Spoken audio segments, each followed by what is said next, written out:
같이 앉아서 예배 드린 것도 중요하지만 보내는 것을 파송하는 의미로 바라봐 주는 것도 좋을 것 같습니다. 그래서 제가 좀 기다렸습니다. 예. 예, 소개받은 대로 저는 차동신 목사이고요. 오늘 이렇게 귀한 자리에 제가 감히 서도 되는가 하는 생각도 한편으로는 있습니다. 20주년 여러분, 참 이게 교회가 세워져서 1년 2년 가기가 쉽지 않은데 여러분 감동이 스스로 없으신지 모르겠습니다만 20년이라는 것이 엄청난 세월이지 않습니까? 아이들이 한 해가 지나도 바짝바짝 자라는데 그럼 참 20주년 여러분 교회 20주년 되신 것을 주님의 이름으로 진심으로 축하하고 축복합니다. 말씀을 전하기 전에 잠시 우리 김성욱 목사님 저를 소개하셨지만은 김성욱 목사님과 저는 나이도 동갑이고 같이 총신해서 같이 밥 먹고 편한 옷 입고 같이 같은 방에서 강도사 고시 준비하면서 같이 뒹굴고 그랬던 막역한 사이인데, 그래서 제가 오늘 이게 수천 명을 놓고도 설교를 해봤지만 오늘처럼 떨리는 적이 없는 것 같습니다. 나 이렇게 막역한 친구에게 와서 혹시 해를 끼치면 안 되지 않나라는 거룩한 부담감이 저에게 있는데, 좋거나 웃으면 웃으셔도 됩니다. 제가 여러분 목사님은 설교할 때 우리 김성욱 목사님 그런 목사님 아닌데 혹시 너무 경직되어 있거나 그러면 말씀도 경직되게 받을 수밖에 없으니까 편한 자세로 편하게 받으시면 됩니다. 마음만 하나님께 향하면 되는, 진실되게 향하는 것이 중요한 것이지 그런 행위가 중요한 것이 아니기 때문에. 그래서 제가 세무교회 출신이라 그러면 그 아프가니스탄 사건 이후로 제가 또 그 청년들을 가리켰고 또 보냈던 사람이었기 때문에 호불호가, 그러니까 좋고 싫음이 갈리는 것 같습니다. 근데 여러분들이 뉴스에서 들었던 것처럼 그런 일도 있었지 않았고, 그러니까 돈을 국가에서 줬거나 이런 일도 있었지 않았고, 제가 알고 있는 박은정 목사님, 제가 가장 존경하고 아마 대한민국에서도 가장 정직하고 영성이 있는 목사님인데, 아무튼 여러분들 혹시 그것이 불편한 마음이 있으시다면 저는 그냥 오늘 차동신 목사로 그냥 마음 편하게 오늘 저는 제 말씀을 받아주셨으면 좋겠습니다. 그리고 오늘 여러분 이렇게 와서 보니까 교회가 너무 좋은 것 같아요. 아담하고 참 너무 좋은 것 같은데 우리 또 특별히 여러분들 참 김성호 목사님과 같이 목회를 할 수 있다는 게 얼마나 기쁜 일인지 좀 아셨으면 좋겠습니다. 우리 김성호 목사님, 제가 사람을 이렇게 많이는 안 사귀는데 깊이 사귀는 스타일인데 우리 김성호 목사님 참 저하고 이렇게 말이 참 잘 통하고, 우리 김성호 목사님 참 영적으로 이렇게 많은 것들을 생각하시니까 또 제가 말이 통한다니까 저도 그런 사람처럼 또 오해가 될 수 있는데 그렇게 오해를 하신다면 그렇게 오해를 하셔도 되겠습니다. 그래서 우리 김성호 목사님 여러분들 참 귀하게 모신 목사님인 줄 아는데 이번 20년 또 우리 김성호 목사님 6년을 함께 하셨다고 그러는데 앞으로도 20년, 그러니까 달려온 20년보다 앞으로의 20년들이 우리 김성호 목사님과 함께 참 좋은 목사님 오신 줄 여러분이 아시지만 더 기쁘게 생각하고 앞으로 20년을 또 준비하시는 오늘 이 예배와 또 이 20주년 감사 예배가 되기를 주님의 이름으로 간절히 축원하고 축복합니다. 그러면 제가 잠시 한번 기도하고 오늘 준비한 말씀을 전하도록 하겠습니다. 하나님 감사합니다. 오늘 주님 이 오클라호마 중앙장로교회에 주님 한결같이 은혜를 다해 주셔서 20년 동안 주의 은혜와 또한 주의 사랑을 경험하게 하시니 감사를 드립니다. 미약하였던 시작이지만 오늘 하나님께서 인도하셔서 참 하나님의 든든한 그 역할을 감당하고 또한 주님의 또한 그 인도하심을 쫓아 삶이 성숙되고 또 지역을 섬기는 귀한 교회로 성장하게 하셨사오니 우리 김성호 목사님과 함께 더불어 20년을 준비하고 또한 더욱더 성장하고 확장되어지는 귀한 믿음의 성도 교회 되게 하여 주시옵소서. 오늘 또한 부족한 종을 세우셨지만 저는 부족할지라도 하나님의 말씀을 위대한 줄 믿사오니 하나님의 그 강대하심과 위대함만이 전파되어질 수 있도록 주님 인도하여 주시옵소서. 우리 주 예수 그리스도 이름으로 기도합나이다. 아멘.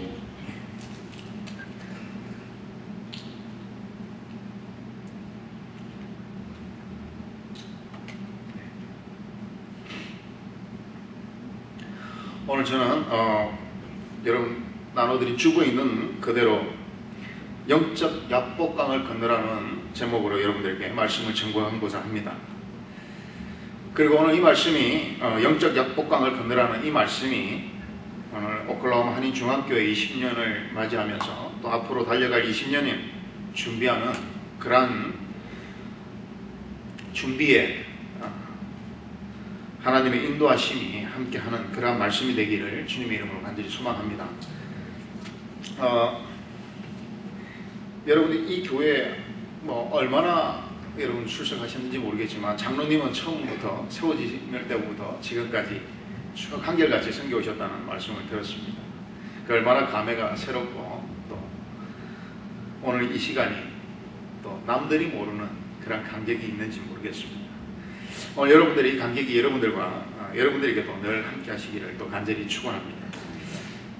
지금으로부터 한 5년 전에 한 5, 6년 정도 되는 것 같습니다. 정확하게 제가 기억을 하면 할 수 있겠지만 대략 5, 6년 전으로 기억을 합니다. 가족들과 함께 부산 강할리 바다에 휴가를 가게 되었는데요. 물론 제가 제 본가이기 때문에 제 고향이 부산이기 때문에 저희 부모님이 계시기 때문에 항상 휴가가 되면 부산으로 가는 것이 당연한 거였지만 그날은 특별하게도 아이들을 데리고 이제 강할리 해수욕장 해수욕을 하러 강할리 바닷가를 가게 되었습니다. 가보니까 물이 많이 깨끗해졌더라고요. 제가 어릴 때는 제가 그 주변에 수영이라는 지역에 살았는데 흔히 말하는 덩물이라고 그래서 거기 지역에 사는 사람들은 들어가지 않았어요. 왜냐하면 올림픽이 열리고 수영만 요트장이 생기면서 그때부터 정화를 하기 시작해서 지금 깨끗해진 거지. 그때는 그 수영강이 메탄가스가 올라오고 얼마나 냄새와 악취가 우리 옛날에 하수가 관리가 잘 되지 않아서 치수가 잘 되지 않아서 그런 동네가 얼마나 많았습니까. 근데 가보니까 물이 깨끗해졌어요. 그래서 아이들과 이제 어느 정도 성장을 해서 그전에는 가긴 했지만 아이들이 너무 어려서 바닷가에 들어갈 생각을 하지 않고 풀장에 가든지 스위밍풀장에 가고 그랬었는데 이제 바닷가에 가서 한번 수영을 한번 해보자, 소금물을 한번 먹어보자 그렇게 생각을 하고 바다를 갔습니다. 그래서 이제 아이들과 처음 가는 바다니까 제가 만반의 준비를 다 했습니다. 어떤 만반의 준비를 했냐면 아이들에게 각각 구명조끼들을 하나씩, 라이프 자켓을 하나씩 다 입혔어요. 제가 생각할 때 이 튜브는 저희 어릴 때는 우리 일본말을 써서 웃기라고 그랬는데 이 튜브를 하나씩 또 주면 팔 끼잖아요. 그러니까 바다에 떠 있을 뿐입니다. 그래서 잘 놀고 또 안전하라고 구명조끼를 하나씩 다 줬습니다. 그리고 아이들과 체조도 하고 또 물에 들어가서 심장 마사지도 하고 그리고 선크림도 바르고 반반의 준비를 하고 바닷가에 이제 들어가게 됐습니다. 바닷가에 들어가자 애들이 처음에는 마냥 신기해서 막 감을 지르고 저희 애들이 나중에 또 볼 기회가 있는지 모르겠지만 뭐만 좋으면 감을 얼마나 질러대는지 그리고 바닷가를 들어갔는데 좀 지나니까 바다가 강할리나 해운대가 동해 쪽이니까 파도가 좀 심하죠. 그래서 이게 몇 번 큰 파도가 오니까 애들이 파도라는 경험이 없으니까 이게 물을 벌컥 그냥 원샷, 투샷, 쓰리샷 그냥 가감 없이 해버리고 그러니까 얼마나 짜고 이게 코가 빨개지고 저도 코가 좀 빨개인데 12월 1일이라 루돌프 컨셉이라고 그래서 물을 몇 번 마시고 나니까 그리고 파도가 치면서 요동을 치기 시작하니까 애들이 덜컥 겁이 나기 시작한 겁니다. 그러더니 하고 좋다고 감을 지르던 게 갑자기 아빠 하고 과음을 지르기 시작하는 겁니다. 그래서 둘러보니까 제가 볼 땐 별일이 없어요. 근데 아이들이 또 언제면 거의 울면서 아빠를 보는 겁니다. 그래서 사실은 저도 구명 자켓을 입고 있었는데 저도 수영을 잘 못해요. 부산에 살았어도. 그래서 뛰는 거반 수영 반을 해서 그 아이들 둘을 이제 제가 딸이 셋이 있는데 그때 이제 막내는 큰아이와 9살 차이라서 엄마하고 있었고 큰 애들 둘이가 이제 초등학교에 들어갔어요. 당시 그래서 이제 이 둘을 약힌 대로 끄집어내서 제가 발이 닿는 곳에 딱 불러놓고 왜 우냐 물어보니까 무섭다는 겁니다. 두렵다는 겁니다. 그러니까 뭐가 두려우냐 그러니까 빠져 죽으면 어떻게부터 시작해서 이대로 흘러가서 저 먼 바다로 떠내려가면 어떻게 가르쳐주지도 않았는데 어떻게 걱정을 사서 짊어지고 그렇게 잘하는지 모르겠습니다. 누가 그렇게 가르쳐줬는지. 지가 뭐 그렇게 떠내려갈 때까지 아빠가 가만 보고 있지도 않겠지만 또 그 해상 구조원들이 빨간선 넘어가기 전에 애들은 그냥 뭐 호랑이 삑삑 불면서 빨리 나오라고 그럴 것이 당연한데 무섭다는 건 뭐가 무서운지 모르겠어요. 그래서 제가 이렇게 아이들을 불러놓고 이런 이야기를 했어요. 야, 네가 지금 빠져 죽고 싶어도 빠져 죽을 수 없는 상태에 있다. 이 구명조끼를 입었기 때문에 네가 빠져 죽고 싶어도 도저히 빠져 죽을 수가 없다. 그렇게 말했더니 이 죽을 수 없다는 이거 죽을 수 없다라는 이 말에 집중하는 게 아니라 죽을 수 이 말에 집중을 했는지 오히려 더 뭐 합을 지르면서 제 양쪽 팔을 한 명이 하나씩 잡고 울기 시작하는 거예요. 제가 애들이 저 둘이 그 둘이가 저기 뒤에 있는데 지들도 창피한지 고개를 숙여.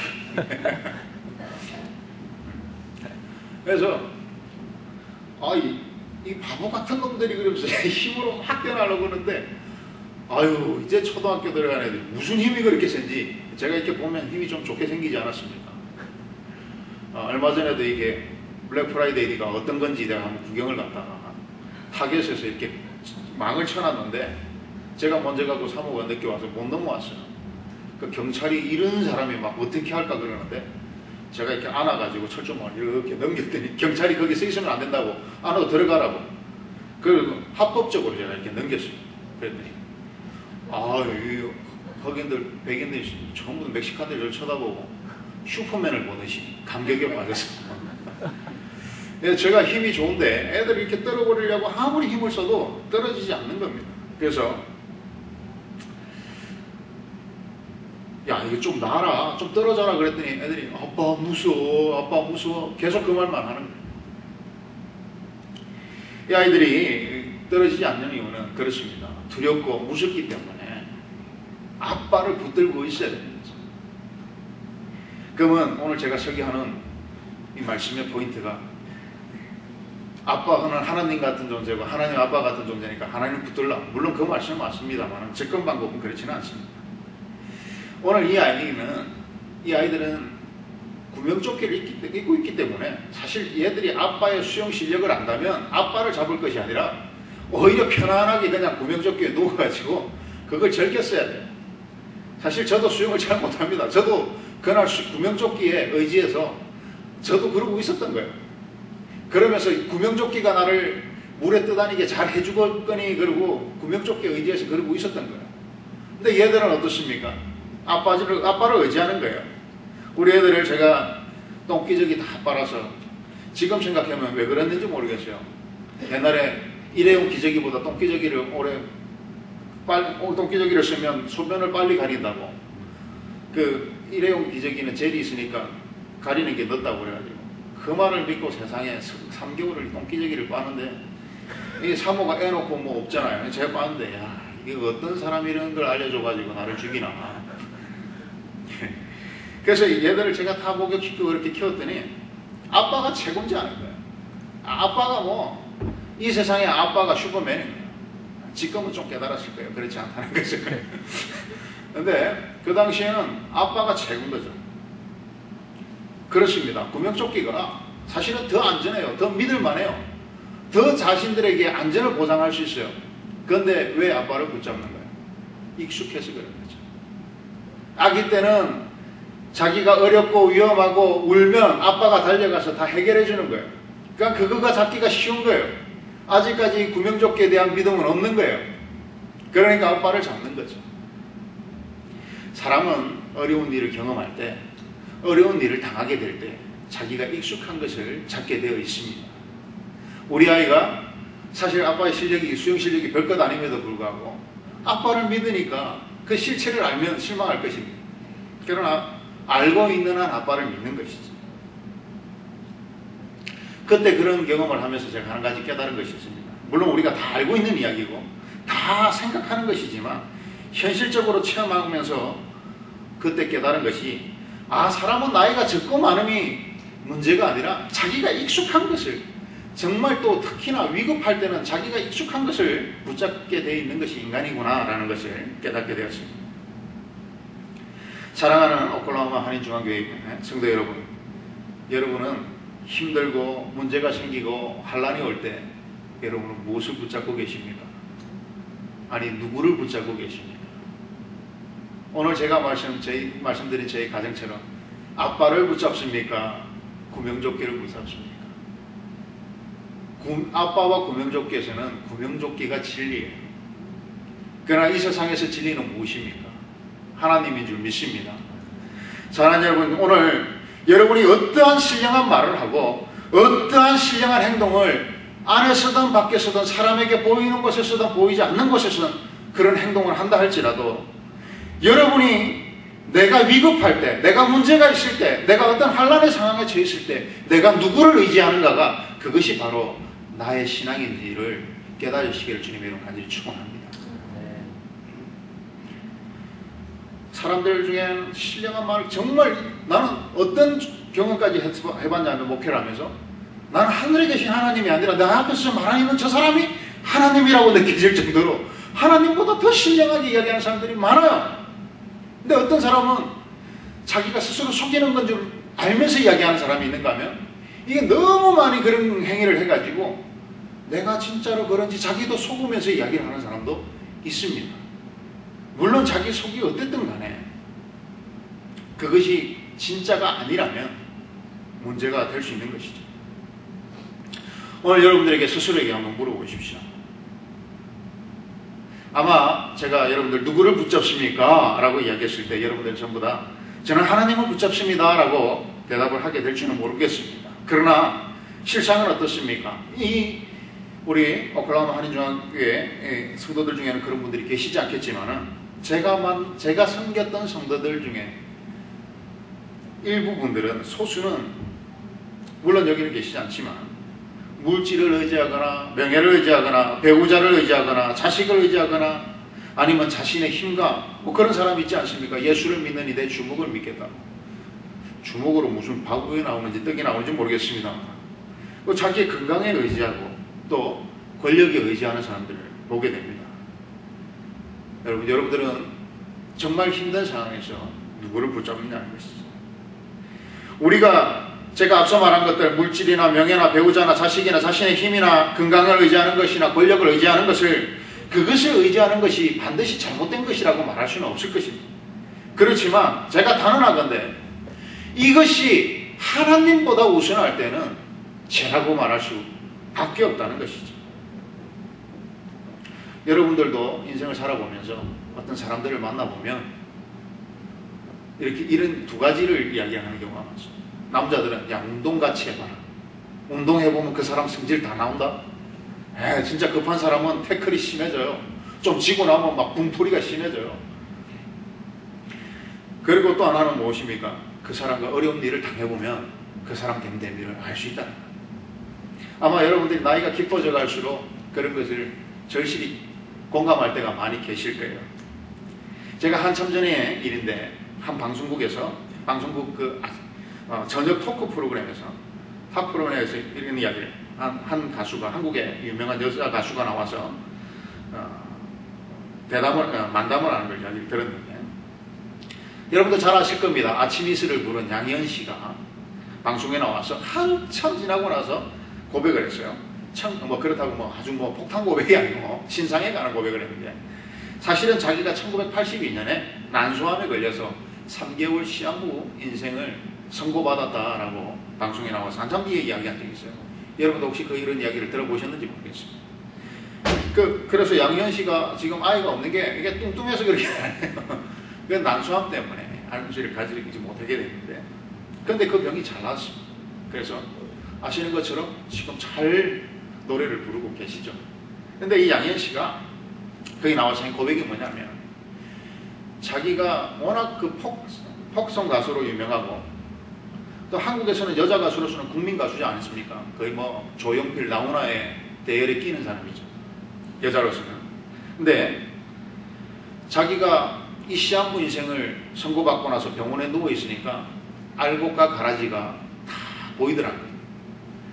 좀 그래도 의리 있는 사람은 한 번쯤 병문안을 보고 그 자기가 수백 명이 정말 자기가 인맥이 넓은 것이 자랑이었는데 나중에 아프고 보니까 자기가 한 달쯤 지나고 나니까 병문안 오는 사람이 자기가 수백 명의 그 인맥을 자랑하던 사람이 한 5% 3%만 뭐 윤영주, 송창식 뭐 이런 그런 의리 있는 사람만 몇 명 계속 그 병문안을 오지 코빼기도 보이지 않더랍니다. 그래서 양현 씨가 그때 깨닫고 사람관계는 넓게 하는 것이 아니라 깊게 하는 것이다 그러면서 그때부터 다 정리하고 깊은 정말 자기 그때 깊은 관계에 마음 아플 때 마음 깊이 자신의 마음들을 보여줬던 사람들과 깊은 관계를 유지하게 되었다라는 이야기를 하는 것을 들었습니다. 아마 우리가 양현 씨를 예로 들지 않아도 여러분들의 인생 경험에서 내 스스로도 내가 어려운 일을 만났을 때 내 마음속에 자신의 삶의 바닥을 경험한 적이 있을 겁니다. 그리고 또 자기 친구들, 이웃 사람들도 어려운 일을 당해봤을 때 그 사람의 바닥을 발견하게 될 때가 있었을 것입니다. 좋습니다. 뭐 우리가 남의 흉을 보는 것은 크리스찬으로서 할 일이 행동이 아니니까 묻어두더라도 나는 어떻습니까? 내 스스로는 어떻습니까? 여러분들 인생을 살아오다 보면 무엇을 본다는 것이 사실은 나의 관점에서 보여지는 것이지 다른 사람이 아무리 좋게 한다고 해서 내가 변하지 않으면 변하지 않는 거예요. 내가 나쁜 눈으로 이렇게 저놈이 하고 보고 있으면 그렇게 보이는 거예요. 그렇다면 나의 마음의 창이 참 중요한데 크리스찬에게 남들이 모르는 나는 어떠냐는 것입니다. 여러분들의 그 마음속에 지금 내 마음은 어떠냐는 것입니다. 정말 누가 묻지 않아도 누가 강요하지 않아도 하나님 한 분만이 나의 하나님이신 줄을 믿고 나의 모든 것이 하나님으로부터 왔고 나의 모든 것이 하나님으로부터 하나님께로 돌아갈 것을 믿고 오직 하나님이 내 모든 소원을 만족케 하시는 분인 줄 믿고 하나님을 의지하시냐는 것입니다.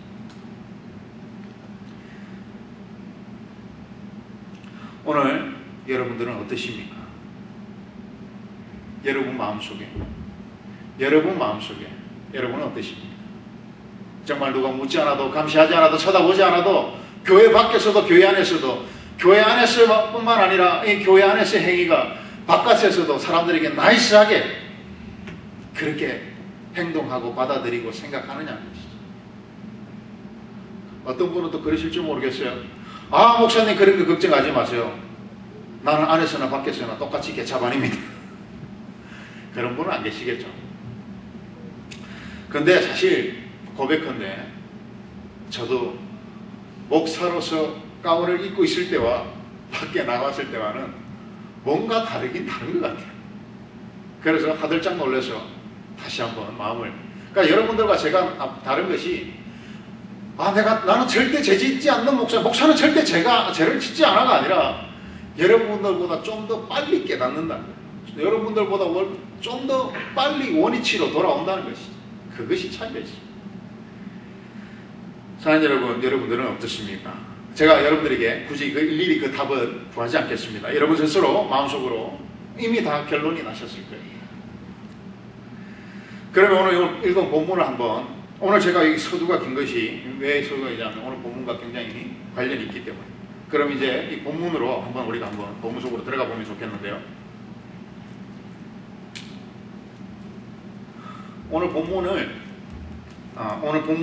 저는 일부만 읽었지만 오늘 제가 원래 이 다 사용하는 본문의 내용은 창세기 32장 전체를 본문을 사용하는데요.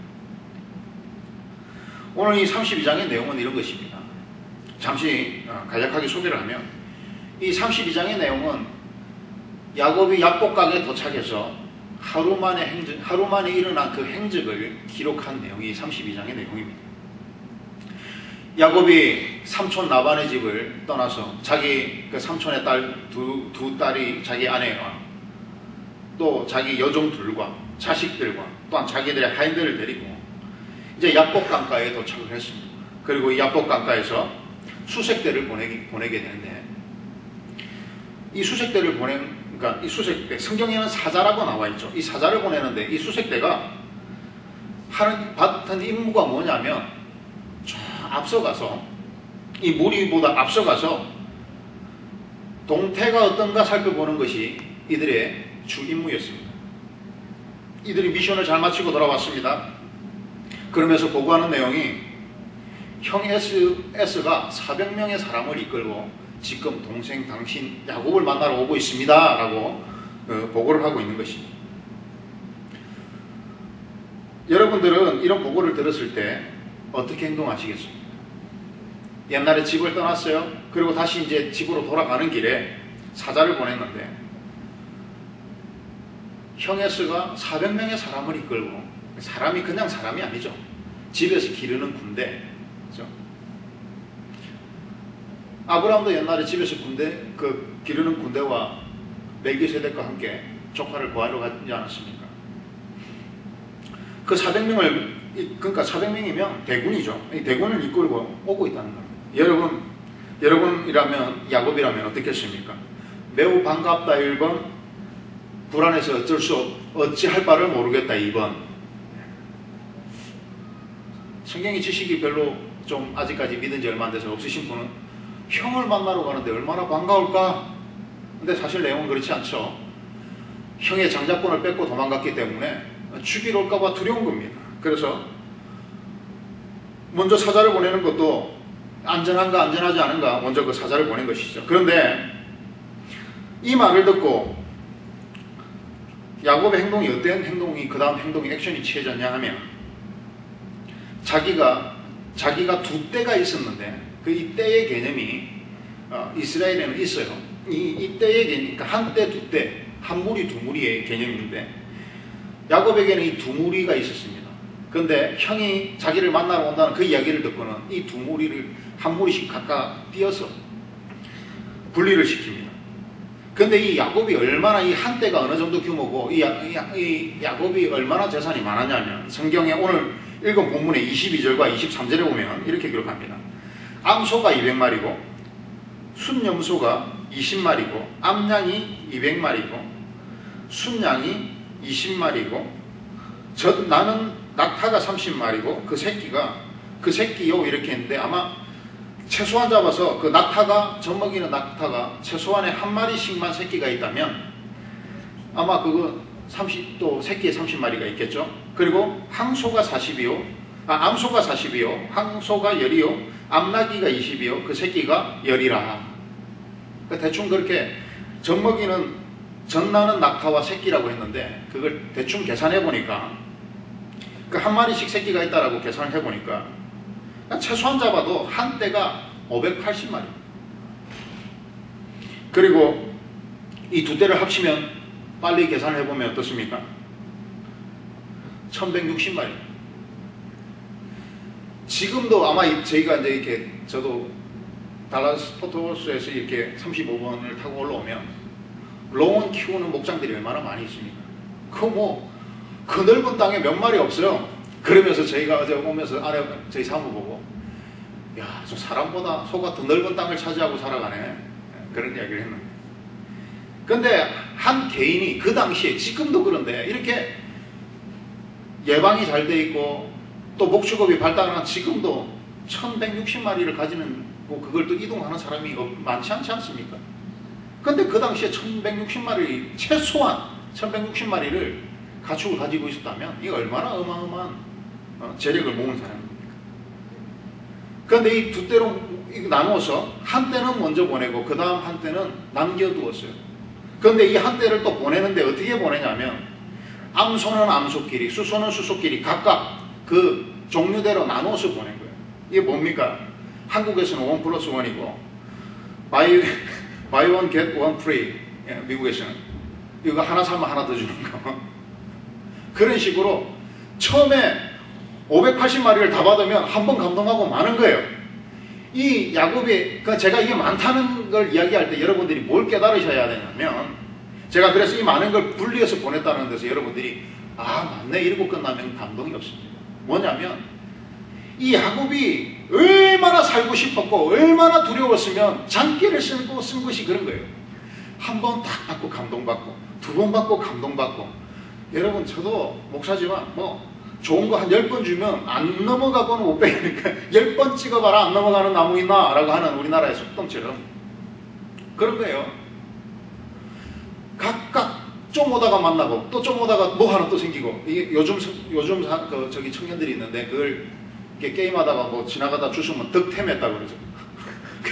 득템을 하는 거예요. 계속 좋은 걸로. 그렇게 해서라도 어떻게든 만족을 시켜서 내가 좀 살아남았으면 좋겠다라고 하는 마음이 간절했던 것입니다. 그런데 이 야곱이 이렇게 치밀한 스스로의 계획을 세우고 그리고도 하나님께 기도를 했어요. 하나님께 기도를 하고도 그러고도 모자라서 철저하게 이렇게 자신의 개인의 준비 작업들을 하는 모습들을 보게 됩니다. 여러분들은 어떻습니까?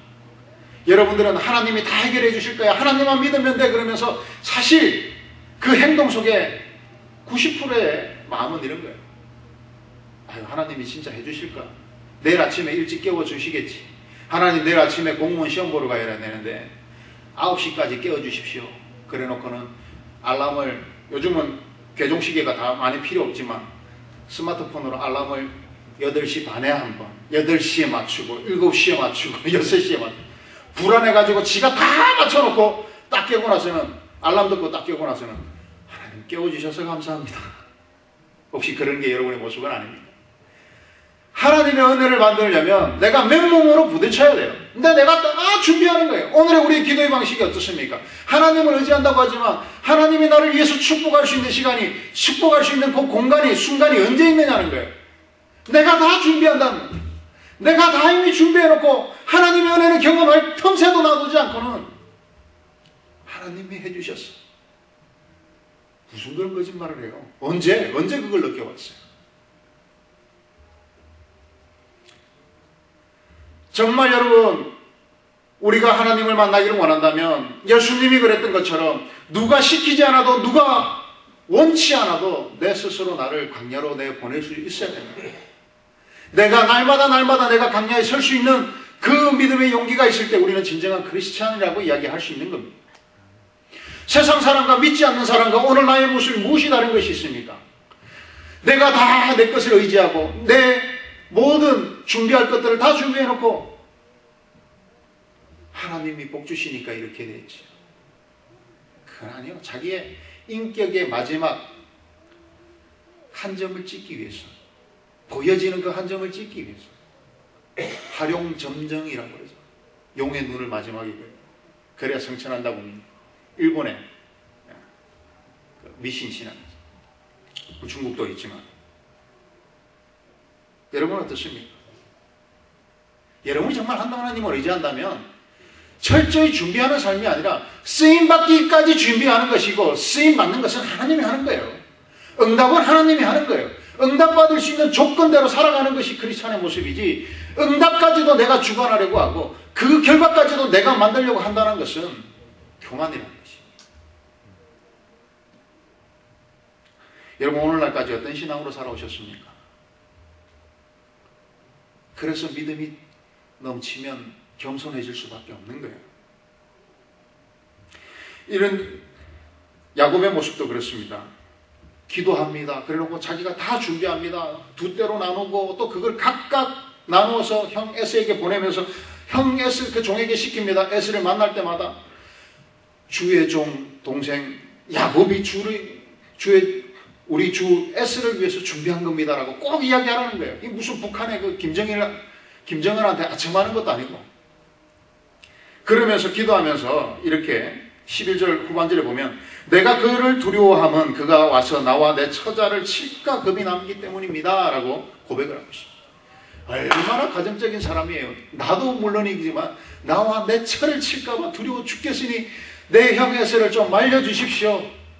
근데 오늘 읽었던 그 22절부터 본문을 보면, 그 한번 본문을 우리가 한번 24절 초반까지 23절까지만 한번 읽을까요? 22절과 23절 한번. 저는 개정 계획을 써서 개정 계획을 준비해 왔는데 뭐 내용 같습니다. 그러니까 여러분과 제가 좀 다르더라도 한 목소리로 한번 같이 읽었으면 좋겠습니다. 시작. 밤에 일어나 두 아내와 두 여종과 11 아들을 인도하여 야복 나루로 건널세 그들을 인도하여 시내를 건너게 하며 그의 소유도 건너게 하고, 그리고 그 뒤에 뭐라고 나와 있습니까? 야곱은 홀로 남았더니. 야곱은 홀로 남았더니. 앞에서 이렇게 이야기해요. 내 아내와 내 자녀와 내 그 조영남 노래가 있죠. 내 아내와 내 어머니와 그 자기 자녀를 걱정하는 거예요. 이들을 좀 보호해달라고. 그런데 이 하는 짓이 어떻습니까? 밤에 자기 아내와 첩 둘이와 자식들과 그 재산을 야복강 나룻가에서 저쪽으로 다 건너가라고 건너보내놓고 지 혼자 이 강 건너편에 남아있는 거예요. 지금 형 에스가 자기를 죽이러 온다고 물론 다 할 수는 없지만 그럴 가능성이 있다가 90% 그러한 마음을 가지고 있는 사람이, 아내와 자녀들을 지켜달라고 기도했던 사람이 지 혼자 살라고 야복강 건너편에 남아있고 가족은 건너보낸 거예요. 아이 세상에 아비가 돼가지고 남편이 돼가지고 이렇게 야비한 사람이 어디 있어요? 저는 성경을 통틀어서 이렇게 야비한 행동을 본 적이 없습니다. 기도는 그렇게 그럴싸하지만 그런데 우리의 모습과 닮아있지 않습니까? 내 요구 조건을 관철시키기 위해서 하나님 안에 최대한 불쌍하게 보이는 거예요. 최대한 긍휼을 끌어내는 것 같습니다. 그러나 내 욕심은 따로 있는 것처럼 오늘 야곱이 어때요? 지만 살라고 남은 거예요. 지만 살라고. 야곱의 전과가 어떻습니까? 형과 아비를 능멸하고 도망갔어요. 삼촌 라반 집에. 그때 하나님께서 구름 기둥 그 돌견을 오락 사다리에 오락내락 하는 걸 보면서 약속을 하셨어요. 너는 민족의 아비가 될 것이고 네가 복을 받고 돌아올 것이다. 그리고 그 약속이 다 이루어졌어요.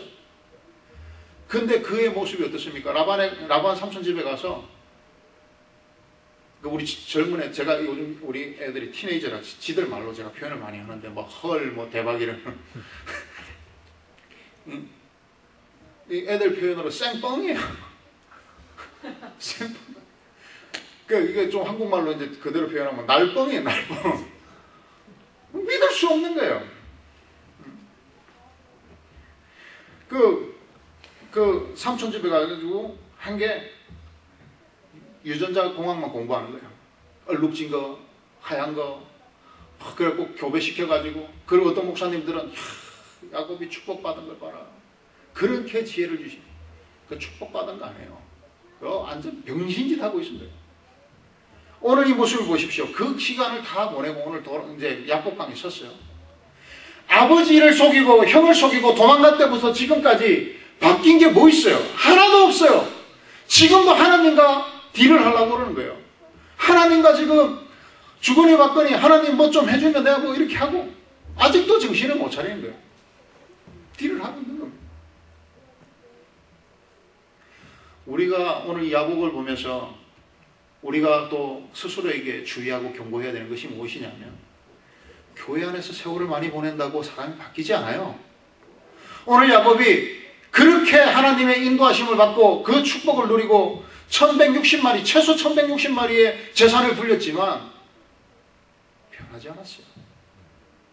하나님이 자기보다 자기를 더 잘 알고 있는데 그 앞에 서서 새빨간 거짓말을 하고 있는 거예요. 오늘 여러분, 교회 안에서 세월을 오래 보냈다고 사람이 변한다고 믿지 마시기를 주님의 이름으로 간절히 축원합니다라고 말하기는 그렇고, 주님 안에서 깨달으시기를 주님의 이름으로 간절히 축원합니다. 우리의 변화는, 크리스찬의 변화는 세월을 오래 보내는 것이 아니라 오늘 이 야복강가에서, 이제 이야기하겠지만 이 야복강가에서 누구를 만나면 어떠한 일이 일어나고 어떠한 체험을 해서 내가 어떠한 고백을 한 번이라도 했는가에 그 삶이 변화된다는 것이죠. 야곱에 있어서는 이 야복강은 변화의 시간이었고 변화의 장소였고 축복의 장소였습니다. 그가 바로 서지 못하니까 도망 나올 때도 삼촌 라반에게 간다 소리도 못하고, 그래서 삼촌 라반이 잡으러 왔는데 왜 잡으러 왔어요? 그 가장 사랑하는 자기의 아내 라헬이 아버지의 드라빔을 훔치고 왔어요. 드라빔이 뭡니까? 조그만 집안 가정 우상이에요. 그걸 훔쳐 나온 거예요. 이게 가장이 바로 서지 못하니까 아내도 하나님이 축복하신 것을 그렇게 많이 봤음에도 이 드라빔이 나를 지켜줄 거라고 생각을 한 거예요. 사랑하는 남편 여러분, 여러분 믿음에, 여러분들은 내가 스스로 생각할 때 별거 아닌 것 같이 생각할지 모르지만 하나님 여러분은 가정의 머리로 삼으셨어요. 그리고 여러분들이 온전히 서지 못하면 가정이 온전히 서지 못하는 모습들을 여러분들이 잘 알고 계실 겁니다. 저는 집에서도 제가 지금 쿡을 해요. 우리 사모는 밥만 해요. 제가 다 해요. 그러니까 내가 왜 목사님 바쁘신데 그러냐고. 어떤 때는 막 입이 터져갖고도 그렇게 해요. 왜 하냐? 내가 그렇게 하지 않고 성도들한테 가서 너 잘해라 어떻게 이야기할 수 있어요? 제가 이게 신뢰가 되는 말씀인지 모르지만 이민생활에 유학 와서 목사가 무슨 돈이 있습니까? 아르바이트 하고 싶은 유혹이 넘치죠. 근데 불법이잖아요. 여러분들은 목사가 아니니까 저는 모르겠어요. 하셔도 상관없습니다. 근데 제가 그렇게 어쨌든 이 나라에서 정한 법을 어기고 가서 목사들 한국에 돌아가서 설교하면서 너는 정직하게 살아라 어떻게 그렇게 이야기할 수 있어요? 오늘 여러분들을 하나님께서 축복하시기 위해서 또한 특히 남편 여러분, 여러분들 가정에 머리로 세워주신 줄 믿습니다. 또 아내 되시는 여러분들, 네가 돈이나 많이 벌어와 뭘 할 줄 알아?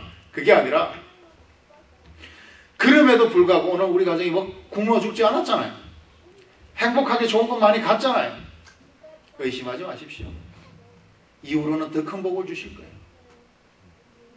오늘보다 내일이 더 축복되고 기쁨이 있는 것이 크리스찬의 모습입니다. 또 내가 이 세상에 물질로나 뭐로나 복을 받지 않았다 할지라도 이 세상 살아가서 고아들을 보십시오. 애비 없는 그 슬픔, 내 부모가 모르는지 모르는 그 마음. 제 친구 중에도 고아가 몇 명 있었지만 애들이 어떤 때는 정신이 벙 쪄요. 그러면서 탈출해가지고 어찌할 바를 몰라요. 의지할 데가 없으니까. 이게 한 번씩 이러다가 펑 터지나 봐요. 우울증처럼. 근데 우리는 이 세상에 와서 누가 나를 이 세상에 보내고 누가 나를 지금 기다리고 있으며 내가 돌아가실 곳이 어딘지 알고 나에게 복 주시는 분이 누구신지 알고 살아간다는 거. 여러분 과거한테 물어보세요. 개만난이 아버지라도 그런 아버지 있었으면 좋겠다. 근데 우리 아버지 하나님 어떤 하나님이세요?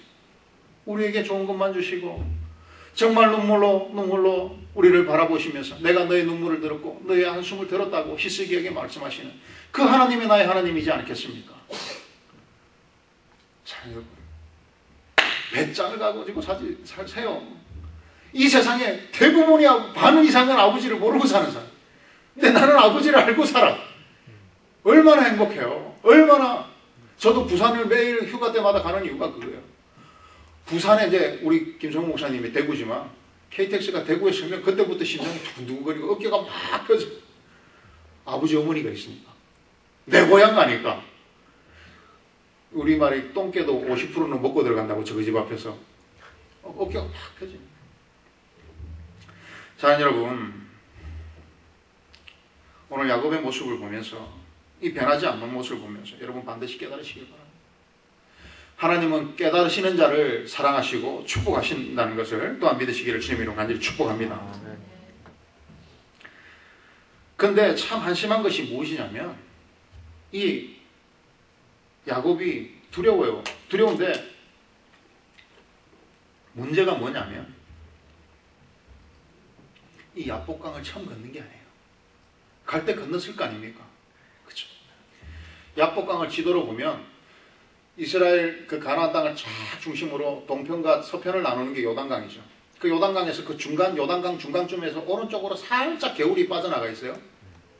그게 야복강이에요. 그래서 이 성경에도 야곱이 이 야복강이라고 그러지 않고 성경은 야복강이라고 소개하면서 이 요단강이라고 야곱은 이야기합니다. 틀린 게 아니에요.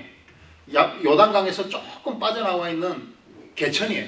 큰 개천도 아니에요. 자, 여러분 한번 10절을 한번 같이 읽어보실까요? 시작.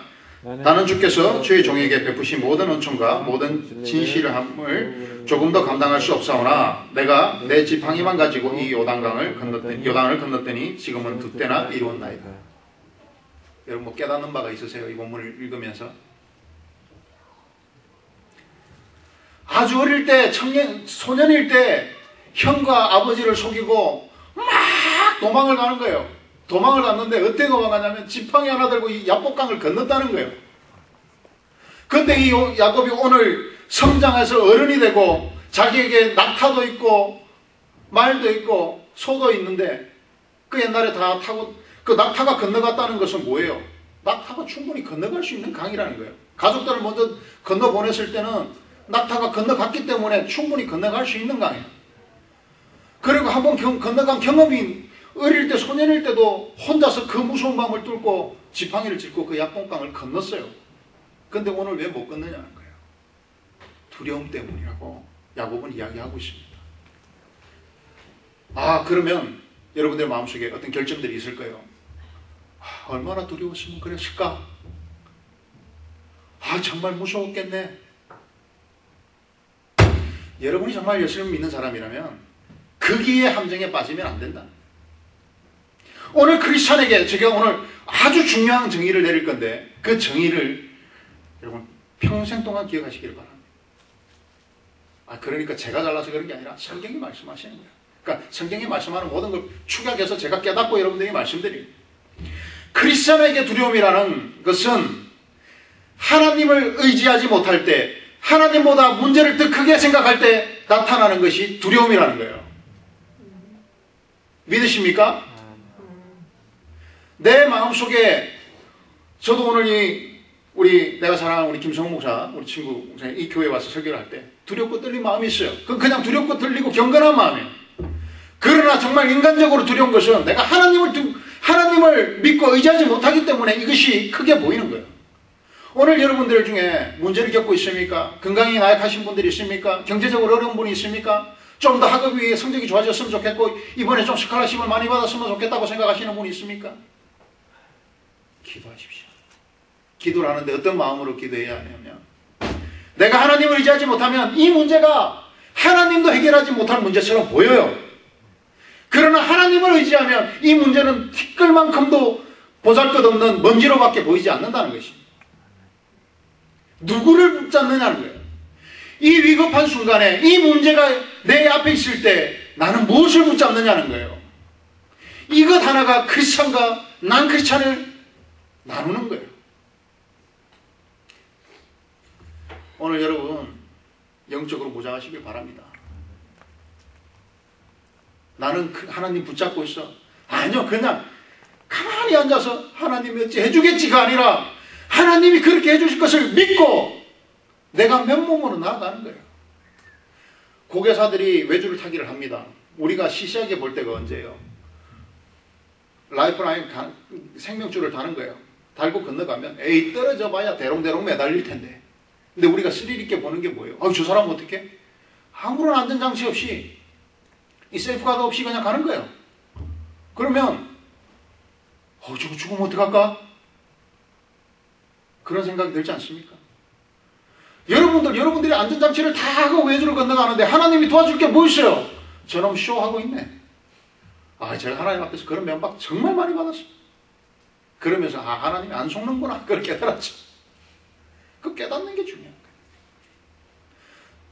오늘 여러분들 하나님을 만나시려면 맨몸으로 나가신 여러분 되시기를 주님의 이름으로 간절히 축원합니다. 내가 다 내 것 보호 장치 다 해놓고 나가는 건 아무 의미가 없는 것이지.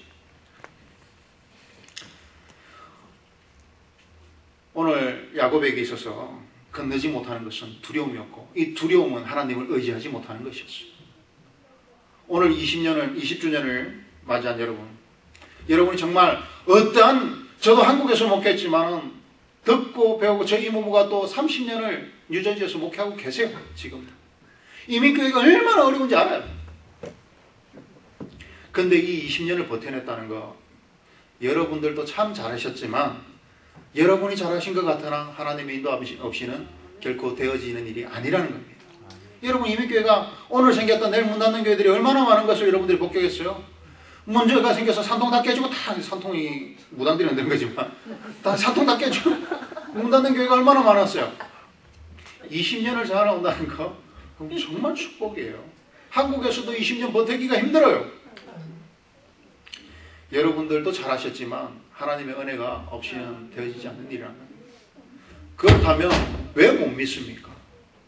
정말 맨손으로 시작한 이 교회가 20년 동안 하나님 복을 주셨는데 앞으로 달려갈 20년을 못 믿습니까? 앞으로 내가 이 교회에서 잘 될 것이고 하나님 앞에서 축복받고 하나님께서 복 주시는 장소가 바로 이 장소고 이 현장이고 이 교회를 통해서 나에게 주실 것이라는 것을 못 믿으세요?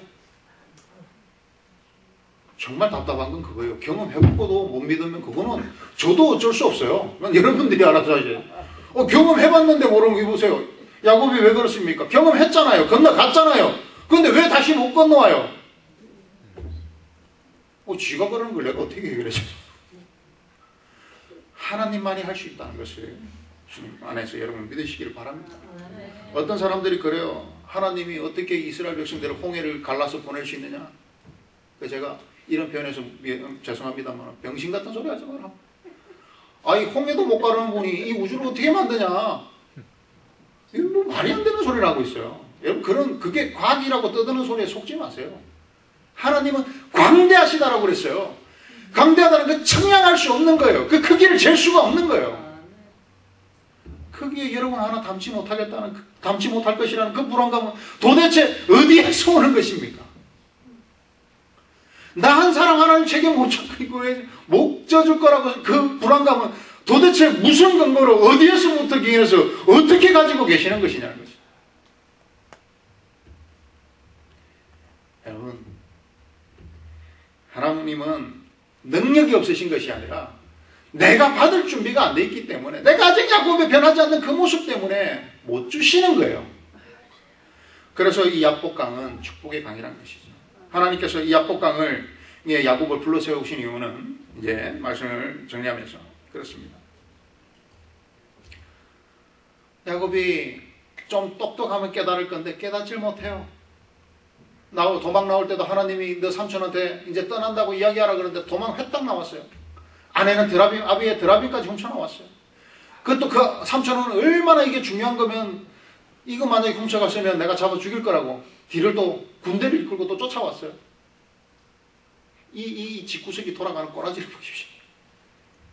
우리 한국말로 콩가루지. 오늘까지 그런 상황에 있는 사람을 하나님이 어떻게 변화시켰어? 야복강에 세우시고 그와 씨름하시고 오늘 야곱에게 어떤 고백이 그렇게 우매한 사람에게 어떤 고백이 나오겠어요? 나를 축복하지 않으시면 이 손을 놓지 않겠다라는, 그러니까 내가 죽으면 죽었지 복 주시지 않으면 내 이 손을 놓지 않겠다는 고백이 튀어나오게 만드신 거예요.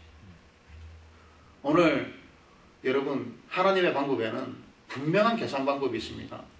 고난 그 다음에는 반드시 회복이 있어요. 그것이 출애굽기의 사이클이죠. 오늘 고난을 받고 있으면 저는 정말 생명을 걸고 아파본 적이 한 3번 있어요. 그때 깨달은 것입니다. 그러면서 깨달은 것이 오늘 이 고난을 받게 되면 제가 어떤 큰일이 오면 이제 다음에 무슨 복을 주시려고 반드시 좋은 일이 그렇잖아요. 바닥까지 우리가 정권을 이야기할 때 정권에서 제일 밑에 내려가면 바닥을 쳤다 그래요. 인생도 바닥이 치면 더 내려갈 게 어디 있어요. 그 다음에 점점 하나라도 쌓이겠지. 오늘 하나님께서 이 야곱을 부르셔서 지금 시간이 많이 갔는데 괜찮습니까? 지금 세상이니까. 예. 그냥 보통 때는 야 너 그러는데 서로 제가 존댓말로 모르고 자기가 어색한가. 네. 그렇게 하겠습니다. 네. 네. 왜 MDB가 가장 친하게 지내는 그런 시간들인데 교단 같은 목사되니까 거기 같이 보냈으니까 막역한 사이.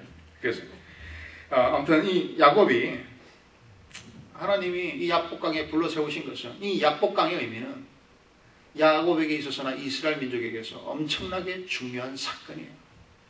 그래서 이스라엘이라는 이름을 받지 않습니까? 이 이스라엘이라는 이름이 하나님과 그 겨루어서 이겼다라는 뜻이에요. 그리고 이것을 자기의 민족의 이름으로 쓰고 있지 않습니까? 야곱이 민족의 아브라함의 그 대를 이어서 그 자식들이 12지파가 되고 민족의 아비가 되었던 거예요. 하나님은 그를 곤란케 만드신 것이 아니라 가장 어려운 순간을 맞이하면서 자기의 맨 밑바닥을 보고 그 밑바닥을 보면서 오직 하나님을 바라볼 수밖에 없는, 더 이상 내려갈 것이 없으니까 하늘밖에 바라볼 수 없는 그 상황을 만드시고 하나님 앞에 손들고 나올 때 그를 축복하셨다. 오늘 우리에게는, 오늘 이 오클라호마에는, 제가 살고 있는 텍사스에는 야복강이 없어요. 그러나 오늘 우리가 오늘 이 야곱을 보면서 경험해야 되고 생각해야 되고 깨달아야 되고 변화해야 되는 것은 무엇이냐면 그 약복강은 없지만 하나님께서 그 약복강은 상징적으로 사용한 것이고 야곱의 그 문제를 지적하고 그 문제를 변화시킨 것처럼 오늘 우리에게도 오늘 말씀의 제목처럼 영적인 약복강들이 우리에게 있다라는 것입니다. 오늘 그리고 이 오클라호마 한인중앙장로교회가 앞으로 또 20년을 걸어가면서 문제가 닥쳐올 거예요. 하나님이 사랑하신다면 더 단단하게 하기 위해서 문제를 반드시 주실 거예요. 그때 우리가 깨달아야 되는 것은 오늘 야곱을 기억하면서 변화되어야 할 때구나. 나누어져야 되고 헤어져야 되고 떠나야 되는 것이 아니라 더 우리 김성호 목사님을 중심으로 똘똘 뭉쳐서 우리 장로님을 중심으로 똘똘 뭉쳐서 정말 하나 되게 하시고 깨닫게 하시는 순간이구나 하는 것을 오늘 이 설교 이후를 잊지 마시라는 것입니다. 그렇다면 야곱이 받은 축복은 우리 애들이 말하면서 잽도 안 돼요. 정말 큰 축복을 여러분들에게 대하실 줄을 주님의 이름으로 간절히 축원하고 또 믿으시는 여러분이 되시기를 주님의 이름으로 간절히 축원합니다. 그래서 오늘부터 이제 이스라엘 민족들이 아까 홍해를 이야기했지만 모세가 그 홍해에 발을 담그기 전까지는 하나님이 속지 않으셨습니다. 오늘 여러분들도 하나님을 속일 수 있다라는 그러한 교만한 생각은 오늘부터 영원히 다 지우시기를 바랍니다. 우리가 기도할 때 그렇게 이야기하지 않습니까? 기도하지 않습니까? 나보다 나를 더 잘 아시는 하나님, 나를 만드신 분이기에, 나를 지으신 분이기에 나보다 나를 더 잘 아시는 하나님이에요. 그분이 내가 신용한다고 속을 것 같습니까? 절대 속지 않습니다. 아직도 하나님을 내가 속일 수 있다라고 생각한다면 인생 잘못 살아오십니다. 오늘 이 야곱을 통해서 하나님 말씀하시는 것이 무엇이냐면 이때까지 네가 소유했던 거 다 가짜야. 내가 허락하지 않은 것은 다 가짜야. 한 방에 다 흩을 수 있어. 하나님 경고하시는 거야. 근데 내가 인정하는 거면 네가 모은 거를 네가 모은 세월에 100만 분의 100만, 1000만 분의 1억만 분의 1의 순간에 내가 다 너에게 줄 수 있어. 네 삶의 주인이 누구야? 똑바로 결정해. 라고 말씀하시는 거예요.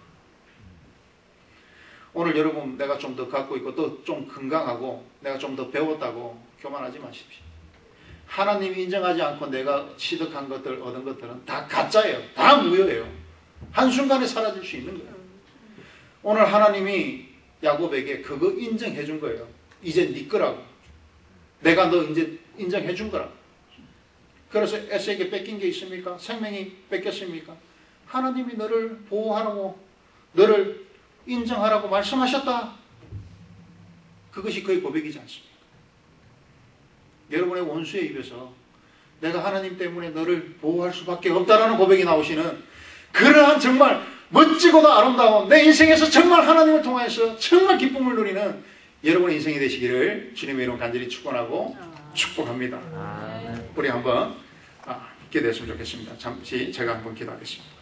하나님 감사합니다. 오늘 오클라호마 한인교회의 한인중앙장로교회 하나님께서 20주년을 허락하시고 부족한 종을 보내서 말씀 전격케 하셨지만 하나님 저는 제가 전한 그리고 저의 공로는 다 뒤로 하여 주시고 하나님의 말씀과 하나님의 의만 드러나서 오늘 이 20주년을 감사히 여기며 앞으로의 20주년과 50주년과 100주년을 달려가기를 원하는 우리 사랑하는 오클라호마 한인중앙장로교회 하나님의 은혜와 축복이 함께 하시고 또 우리 앞서 인도하시는 우리 김성호 목사님 주님께서 복을 다해 주셔서 하나님의 넘치는 사랑과 더할 수 없는 흔들어 넘치며 복이 되게 하시고 우리 목사님이 주신 그 복이 이 교회와 성도들에게 날마다 함께 하셔서 앞으로 멀지 않는 미래에 모두가 정말 한 마음이 되어서 하나님이 우리를 인도하셨다라고 고백하는 귀한 하나님의 교회 되게 하시기를 간절히 소원하며 예수님 이름으로 기도합니다. 아멘.